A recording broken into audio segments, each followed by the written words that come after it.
Hello friends, आज के इस वीडियो के अंदर में मैं आपके साथ में बहुत सारे कॉन्सेप्ट डिस्कस करने वाला हूँ। जी हाँ, बहुत सारे कॉन्सेप्ट, एक नहीं। आज के इस वीडियो में हमारा जो मकसद होगा वो क्या होगा? सबसे पहला होगा how to calculate EPS.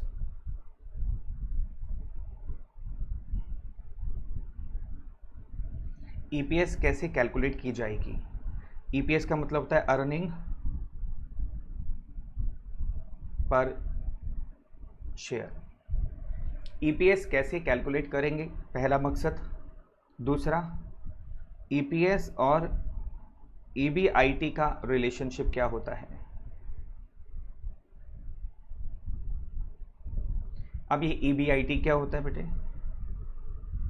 Earning before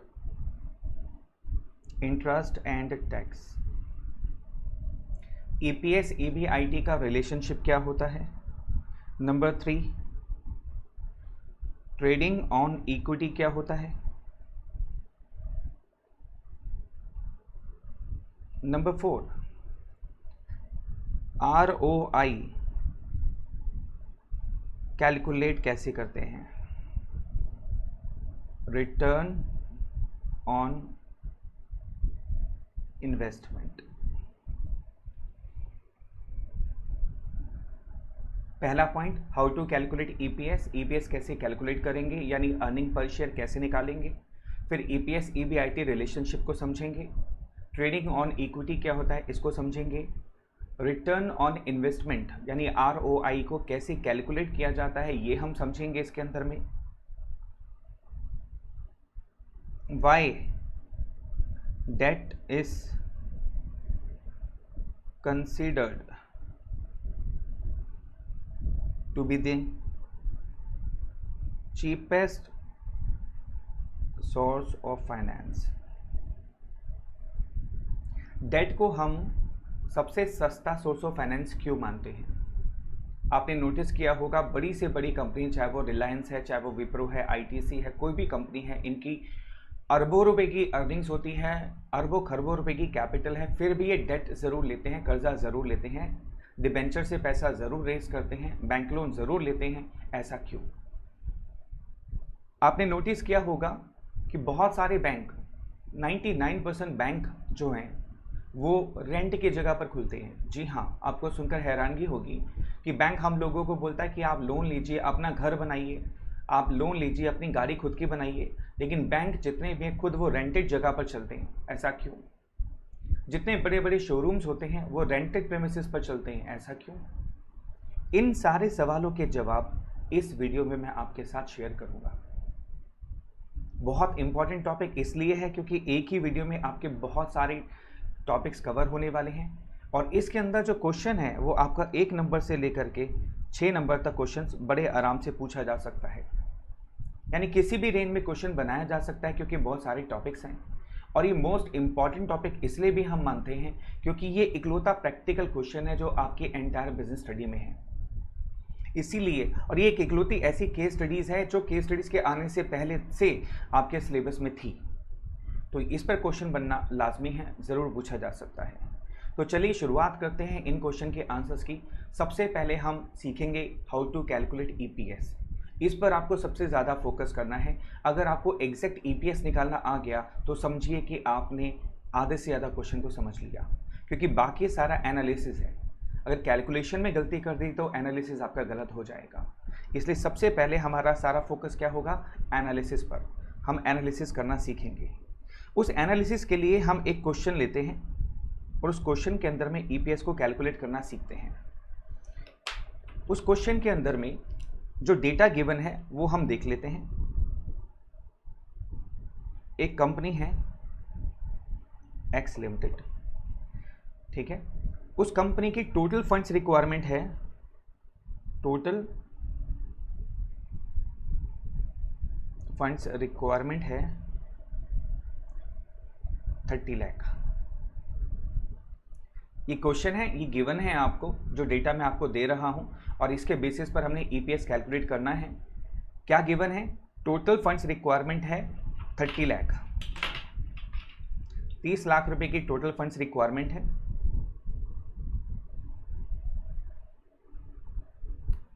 interest rate given है 10%।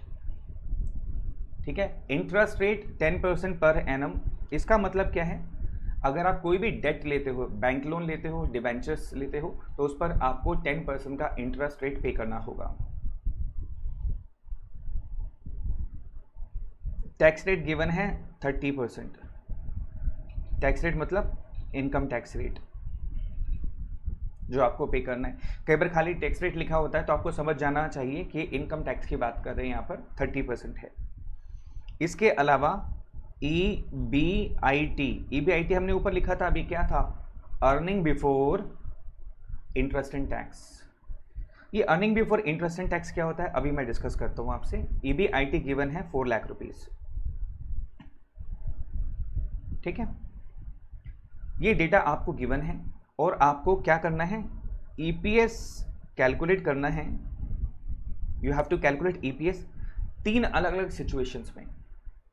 जी हाँ, आपको 3 EPS निकालने हैं अलग अलग, एक ही क्वेश्चन में 3 EPS निकालने हैं अलग अलग सिचुएशन में। और वो सिचुएशन आपको दे रखी है,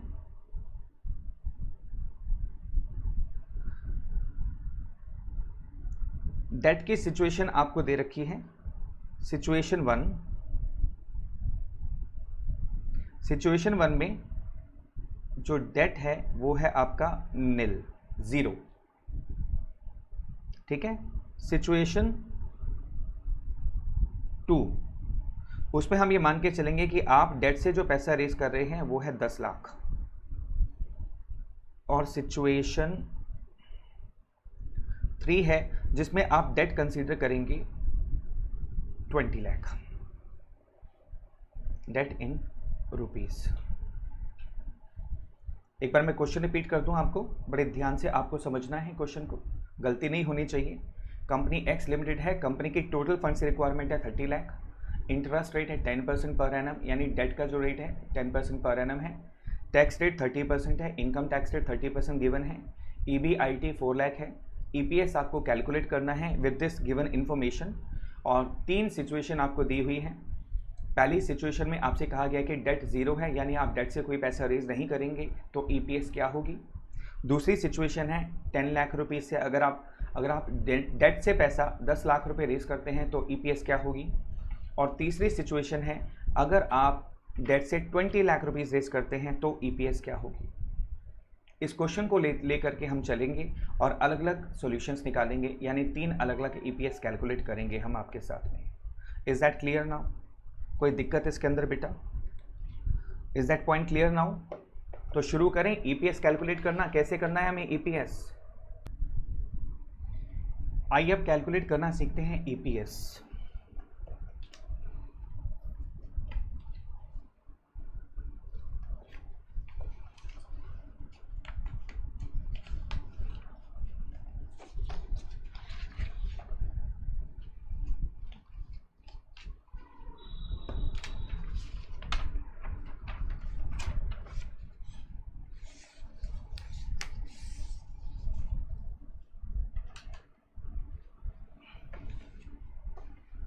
देखिए, क्वेश्चन मैंने आपके सामने रख दिया है और आपने क्वेश्चन नोट कर लिया होगा। हमारे पास कंपनी की जो रिक्वायरमेंट है वो है 30 लाख रुपए की। ठीक है, इसका मतलब ये हुआ कि हमें पहले 3 सिचुएशन प्रेडिक्ट करनी होंगी कि जिस सिचुएशन में हमारे को EPS को कैलकुलेट करना है। ठीक है, वो 3 सिचुएशंस यहाँ पर हम प्लॉट कर लेते हैं।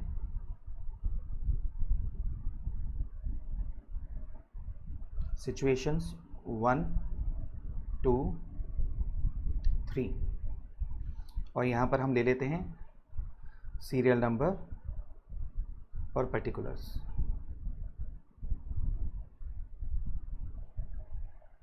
Is that clear? चलिए अब स्टार्ट करते हैं। यहाँ पर ए पॉइंट, हमारे पास में सबसे पहले टोटल फंड्स कितने हैं। टोटल फंड्स हमारे को रिक्वायरमेंट कितनी है बेटा? देखिए, कंपनी की टोटल फंड्स रिक्वायरमेंट कितनी है, सबसे ऊपर दे रखा है 30 लाख रुपए। तो तीनों सिचुएशन के अंदर में हमें EPS कैलकुलेट करना है। 30 लाख, 30 लाख, 30 लाख, ये हमारी टोटल फंड्स की रिक्वायरमेंट है। चलिए बी पॉइंट में कहता है कि हमारे को जो डेट रेज करना है वो 3 सिचुएशन दे रखी हैं। Debt at the rate 10%, 10% given है interest rate, debt at the rate 10%। ज़रा ध्यान से देखिए, 3 सिचुएशन दे रखी हैं। पहली सिचुएशन में हमें डेट को मानना है 0, दूसरी सिचुएशन में हम मानेंगे कि डेट से हमने पैसा रेज किया है 10 लाख, और तीसरी सिचुएशन में डेट से पैसा रेज कर रहे हैं 20 लाख। देखिए बड़ा एनालिसिस पार्ट है, आपको बड़े आराम से समझना है। टोटल फंड्स की रिक्वायरमेंट है 30 लाख रुपए, तीनों सिचुएशन में ही हमें गिवन है, और कहा गया है कि 3 सिचुएशन अलग अलग है जिसमें हमें ईपीएस कैलकुलेट करना है। सिचुएशन 1, डेट से हम पैसा रेज करेंगे 0, नील। सिचुएशन 2, डेट से पैसा रेज करेंगे 10 लाख रुपए, 10 लाख रुपीज़, और सिचुएशन 3 में हम पैसा रेज करेंगे 20 लाख। अब बड़े ध्यान से बताएंगे आप मेरे को, सी पॉइंट, इक्विटी से हम कितना पैसा रेज करेंगे तीनों सिचुएशन में। इक्विटी से हम कितना पैसा रेज करेंगे तीनों सिचुएशन में। देखिए हम जो भी पैसा रेज करते हैं या तो इक्विटी से करते हैं या डेट से करते हैं। Is that clear? बिना इक्विटी से पैसा रेज की कंपनी बन नहीं सकती, तो हम कभी भी इक्विटी से पैसा 0 तो कर ही नहीं सकते। Are you getting my point? भाई कंपनी बनाने के लिए शेयर होल्डर का होना ज़रूरी है, तो हम पैसा कैसे रेज करते हैं? इक्विटी से, इक्विटी शेयर होल्डर से। अगर मान लीजिए फर्स्ट सिचुएशन में हम डेट से पैसा रेज कर रहे हैं 0, तो बाकी सारा पैसा कहाँ से रेज करेंगे हम? इक्विटी से। करेक्ट। यानी कि फर्स्ट सिचुएशन में मेरे को सारा का सारा पैसा कहाँ से रेज करना होगा? इक्विटी से, क्योंकि डेट से मैं कितना पैसा रेज कर रहा हूँ? ठेंगा 0। समझ आ गई बात? आगे चलते हैं, अभी समझ आएगी। देखिए दूसरी सिचुएशन में मुझे 30 लाख रुपए रेज करने हैं और गिवन है कि मुझे 10 लाख रुपए डेट से रेज करने होंगे, तो बाकी पैसा मैं कहाँ से रेज करूँगा? इक्विटी से। तो 30 लाख माइनस 10 लाख 20 लाख। तीसरी सिचुएशन में अगेन मुझे 30 लाख रुपया रेज करना है और डेट से मैं पैसा रेज करूँगा 20 लाख, तो इक्विटी से कितना पैसा रेज करूँगा मैं? 10 लाख रुपये। क्या मैं इसको लिख सकता हूं ए माइनस बी? यानी ए में से मैंने बी को माइनस किया ताकि एग्जामिनर को पता चल जाए कि आपने इक्विटी का अमाउंट कैसे निकाला। यहां तक क्लियर? ये तो इंफॉर्मेशन गिवन है हम लोगों को, हमने इक्विटी को कैलकुलेट कर लिया। अब डी पॉइंट के अंदर हम निकालेंगे नंबर ऑफ शेयर्स। अब मजे की बात यह है कि क्वेश्चन में हमें कहीं गिवन नहीं है कि जो शेयर हम इशू करेंगे वो कितने का होगा, 10 रुपए का होगा, 50 रुपए का होगा या 100 रुपए का होगा। तो हम यहाँ एज्यूम करेंगे नंबर ऑफ शेयर्स यहाँ पर ₹10। आप 100 भी कर सकते हैं, 50 भी कर सकते हैं, इट्स योर चॉइस। हम 10 इसलिए करते हैं कैलकुलेशन आसान हो जाती है। हाँ, अगर क्वेश्चन में गिवन होगा कि जो इक्विटी से पैसा रेज करना है वो 50 रुपए का शेयर होगा या 100 रुपए का होगा, तो आप एज्यूम नहीं करेंगे, वही लेके चलेंगे। Is that clear? नहीं दे रखा तो आपकी मर्जी है। इजी कैलकुलेशन के लिए 10 मान लेंगे तो कैलकुलेशन आसान हो जाएगी। अब एक बात बताएं मुझे, यहाँ पर हमने 30 लाख रुपए रेज करना है इक्विटी से और एक शेयर का जो प्राइस है वो है 10 रुपए, तो हम कितने शेयर्स इशू करेंगे फर्स्ट सिचुएशन में? आई रिपीट, 30 लाख रुपए का 30 लाख रुपए हमें इक्विटी से रेज करने हैं और एक शेयर की वैल्यू है 10 रुपए, तो हम कितने शेयर्स इशू करेंगे कि हमारी 30 लाख रुपए रेज हो जाएं? परफेक्ट, 3 लाख। क्या बात है, बिल्कुल सही, करेक्ट। दूसरी सिचुएशन में 20 लाख रुपए रेज करना है और 10 रुपए का एक शेयर है, तो हम कितने शेयर्स इशू करेंगे? 2 lakh. 20 lakh divide by 10, correct. 10 lakh divide by 10, यहां पर हम शेयर इशू करेंगे 1 लाख। ये हो गई हमारी सारी बेसिक इंफॉर्मेशन हमारे पास इकट्ठी हो गई। हमने कैलकुलेशन कर लिया और बेसिक इंफॉर्मेशन हमारे पास आ गई। यहां तक कोई दिक्कत है बेटा तो बताएं। अगर कोई दिक्कत यहां तक आ रही है तो आप इस वीडियो को दोबारा से रिवाइंड करें और दोबारा से सुनें, क्योंकि इसके बाद हमारा अगला पड़ाव शुरू होगा। तो अगला स्टेप क्लियर करने से बेटर है कि पहले वाला स्टेप भी आपको क्लियर होना चाहिए। अब मैं इस क्वेश्चन को हटा देता हूं क्योंकि इस क्वेश्चन की हमारी इंफॉर्मेशन जो थी वो हमने शेयर कर ली सारी। अब जो हमारा रह गया वो है ईपीएस कैलकुलेशन। चलिए आगे चलते हैं। ई पॉइंट, अब यहां से हमारी कैलकुलेशन स्टार्ट होती है। हमें गिवन क्या था? EBIT, earning before interest and tax, EBIT। हमें EBIT गिवन है 4 लाख। तीनों सिचुएशन में हमारे को 4 लाख गिवन है। बेटे चेंज नहीं होगा यहाँ पर। अब ये मत सोचना कि पहली सिचुएशन में 4 लाख है तो दूसरे में चेंज हो जाएगा। अच्छा EBIT होता क्या है, रुको रुको मैं बताता हूँ। EBIT का मतलब होता है प्रॉफिट। तो EBIT क्यों लिखा? आपको याद होगा, आपने प्रॉफिट एंड लॉस अकाउंट बनाया होगा 11th के अंदर में, ट्रेडिंग अकाउंट, P&L अकाउंट, उसके बाद प्रॉफिट बच जाता है, उस प्रॉफिट को EBIT बोलते हैं, earning before interest and tax. इसका मतलब ये होता है ये वो प्रॉफिट है जिसमें से ना तो हमने डेट का भी इंटरेस्ट पे किया है, ना ही गवर्नमेंट को टैक्स पे किया है। और ऑब्वियसली बात है कि ये दोनों चीज़ें जो होती हैं ये एप्रोप्रिएशन ऑफ प्रॉफिट है, तो ये बाद में होगा। P&L अकाउंट बनने के बाद इसको डिस्ट्रीब्यूट किया जाता है। तो यानी कि नेट प्रॉफिट है जिसको हम EBIT बोलते हैं, earning before interest and tax. यानी ये वो प्रॉफिट है जिसमें से हमने क्या क्या माइनस नहीं किया, 2 चीज़ें माइनस नहीं की, एक इंटरेस्ट और एक टैक्स। Is that clear? पक्का? चलिए आगे, चलिए जी। F। अब हम क्या करेंगे, इसमें से हमें माइनस करना है इंटरेस्ट भी और टैक्स भी। अब क्वेश्चन ही आता है कि पहले किसको माइनस करें, इंटरेस्ट को माइनस करें या टैक्स को माइनस करें? आप बताएं। माइनस करना है, दोनों में से किसी को भी माइनस करते हैं, है ना? नहीं, हम पहले इंटरेस्ट को माइनस करेंगे, टैक्स को नहीं करेंगे, क्योंकि जब आप इंटरेस्ट को माइनस कर देंगे तो हमारा टैक्स कम हो जाएगा। मान लीजिए 30% टैक्स है, तो मैं डायरेक्ट 30% निकालूँ, 4 लाख का कितना आएगा? 1,20,000। यहाँ पर भी कितना आएगा? 1,20,000। और यहाँ पर भी कितना आएगा? 1,20,000, क्योंकि टैक्स रेट दे रखा है 30%। तो 4 लाख का 30% कितना हो गया? 1,20,000। यानी कि अगर मैं इंटरेस्ट माइनस नहीं करता, डायरेक्ट टैक्स देता हूँ, तो मेरे को तीनों सिचुएशन में जो इनकम टैक्स पे करना होगा वो कितना होगा बेटा? 1,20,000, 1,20,000। इसलिए हम पहले इंटरेस्ट माइनस करेंगे, लेस इंटरेस्ट। अच्छा जी, इंटरेस्ट किस पर निकालेंगे हम? डेट पर। ये रहा डेट, तो मैं लिख दूँ 10% ऑफ बी, यानी जो बी कॉलम है मेरा उसका 10% निकालना है मेरे को। हाँ जी, 0 का 10% निकालिए, कितना आया? 0। करेक्ट, क्या बात है, अभी मैथ्स बहुत स्ट्रॉन्ग है। 10 लाख का 10% कितना हुआ? 1 लाख। और 20 लाख का 10% कितना हुआ? 2 लाख। हाँ जी, इंटरेस्ट लेस कर दूं तो अब मेरे पास ABCDEFG, देखो ABCD में हम साथ साथ सीख रहे हैं। अब मेरे पास बच गया अर्निंग बिफोर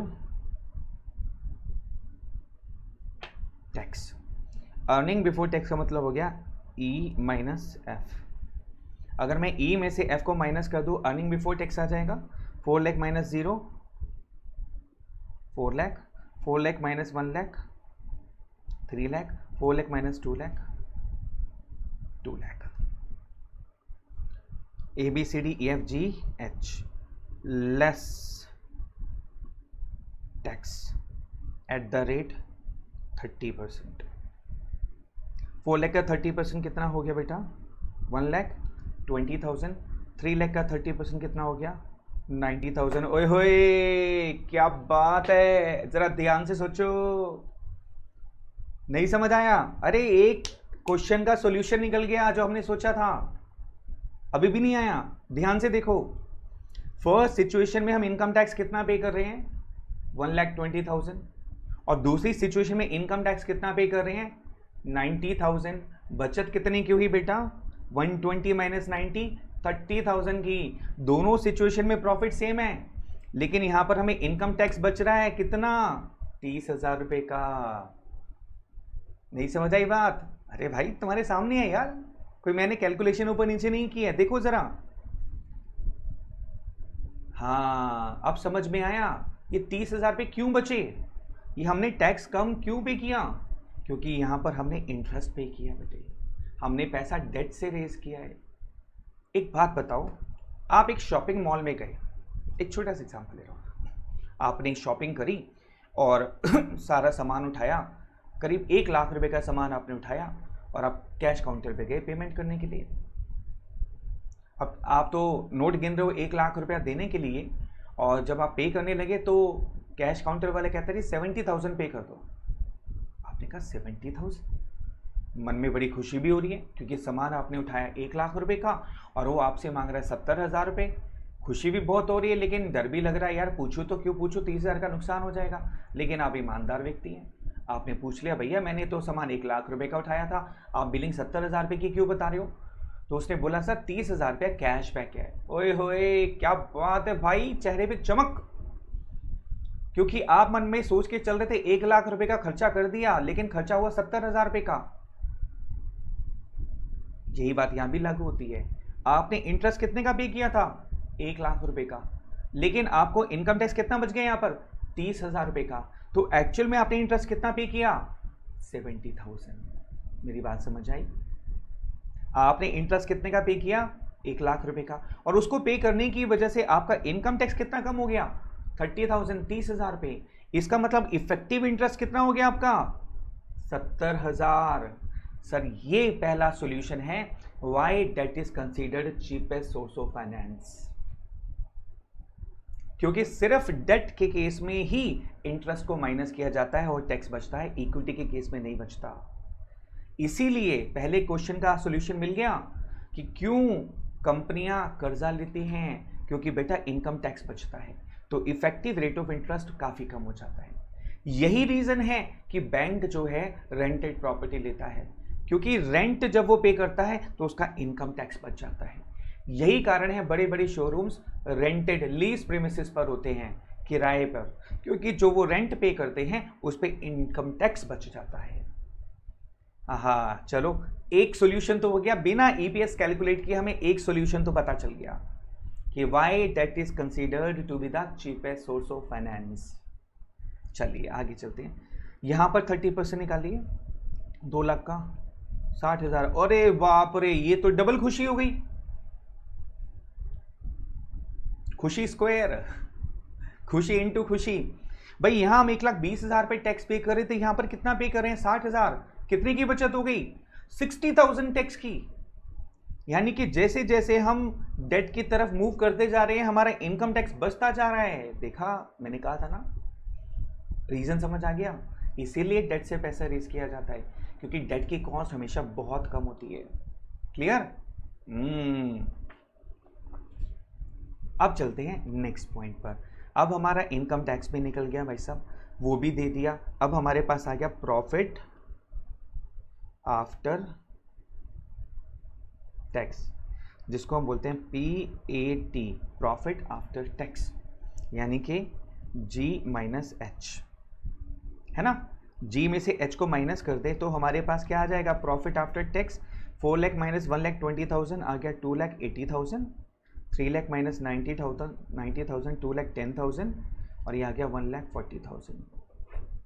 अब जरा ध्यान से देखना मेरे बेटा, हमने जो शुद्ध प्रॉफिट कमाया था 4 लाख, उसमें से बाहर वालों का जो कर्जा देना था वो भी दे दिया। जाओ जी, जितने भी डेट थे हमारे कर्जे थे उनका इंटरेस्ट पे कर दिया, गवर्नमेंट को टैक्स पे कर दिया। अब बेचारे कौन बचे, इक्विटी शेयर होल्डर्स।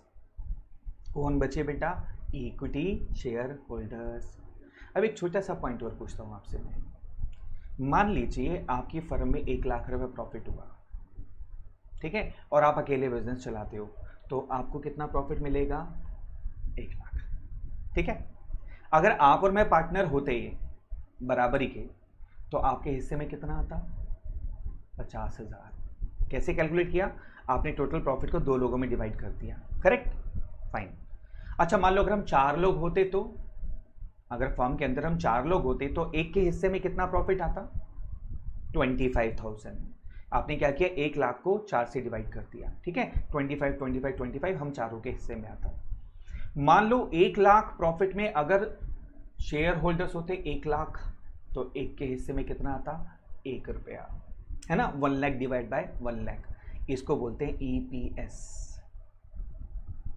अच्छा तरीका है ना, दोबारा समझाऊं, चलो बता देता हूं बेटे। 2,80,000 प्रॉफिट है, अब ये किस में बटेगा, जितने शेयर्स हैं हमारे, और शेयर्स हैं कितने, जरा ऊपर करके देखें, ये रे नंबर ऑफ शेयर्स 3 लाख।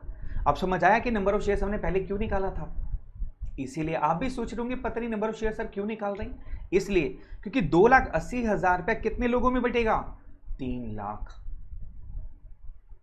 जैसे मैंने बताया ना, 1 लाख प्रॉफिट 4 लोगों में बटेगा अगर 4 पार्टनर है, 1 लाख प्रॉफिट 10 लोगों में बटेगा अगर 10 पार्टनर है। अब यहाँ पे नंबर ऑफ शेयर्स कितने हैं, 3 लाख, तो 2,80,000 कितने में बटेगा, 3 लाख लोगों में। और ये हमारा आ जाएगा earning per share, earning per share, जिसको बोलते हैं हम EPS। और अगर आप यहाँ लिखना चाहो तो आप लिख भी सकते हो। हमने आई सेक्शन को डिवाइड किया है डी वाले सेक्शन से, तो 2,80,000 डिवाइड बाय 3 लाख, ये आ गया आपका 0.93। 2,10,000 को कितने लोगों में डिवाइड करेंगे बेटा, 2 लाख में। इसको डिवाइड कीजिए 1.05। 1,40,000 को आप 1 लाख से डिवाइड कीजिए, कितना आएगा, हाँ ये तो बड़ी जल्दी बता दोगे, 1.4। तो ये हमारा निकल गया EPS, अर्निंग पर शेयर। क्या निकल गया बेटे, अर्निंग पर शेयर। अब ठीक है, नाउ इट्स क्लियर। अब हमें EPS कैलकुलेट करना आ गया। पहले हमें किसको लेस करना है, इंटरेस्ट को, बाद में किसको लेस करना है, टैक्स को, उससे पहले नहीं करना। कोई दिक्कत नहीं सर, इतना आसान। बेटे एक बात और, अगर अभी भी यहाँ पर कहीं दिक्कत आ रही है तो वीडियो को रिवाइंड करके दोबारा सुनना, इसके बाद आगे बढ़ना, क्योंकि बहुत इंपॉर्टेंट टॉपिक है। आगे चल के हम और एनालिसिस करने वाले हैं। अगर यहाँ समझ आ गया तो वाह, थम्स अप, ग्रेट। तो यहाँ पर हमने EPS कैलकुलेट किया और एक एनालिसिस किया। जरा ध्यान से देखिए बेटा, यहाँ पर EPS कितनी है, 0.93, और यहाँ पर कितनी है, 1.05। भाई साहब बढ़ रही है, इंक्रीज हो रही है। यहाँ कितनी है, 1.05, और यहाँ पर कितनी है EPS, यहाँ पर भी बढ़ रही है। आपको याद होगा हमारा जो वेल्थ मैक्सिमाइजेशन पहला टॉपिक इस चैप्टर का, सबसे पहली टॉपिक, पहली वीडियो में मैंने कहा था हमारा प्राइमरी ऑब्जेक्टिव क्या होता है, वेल्थ मैक्सिमाइजेशन। वेल्थ मैक्सिमाइजेशन का मतलब होता है MPS को इंक्रीज करना, और MPS कब इंक्रीज होती है, जब EPS इंक्रीज होती है। क्या होती है, EPS इंक्रीज होती है, तो उसको बोलते हैं वेल्थ मैक्सिमाइजेशन। तो यहाँ पर अब आपको EPS कैलकुलेट करना आ गया बेटे, पक्का। चलिए अब अगली वीडियो में मैं आपके साथ में दोबारा एक और EPS कैलकुलेट करना सिखाऊंगा और एनालिसिस करना सिखाऊंगा। अगर यहाँ तक नहीं समझ आया, इस वीडियो को बार बार रिपीट कीजिए, बार बार देखिए। अगली वीडियो में मैं शेयर करूंगा, जी हाँ, अगली वीडियो में शेयर करूंगा इस EPS का अगला पार्ट 2। Take care.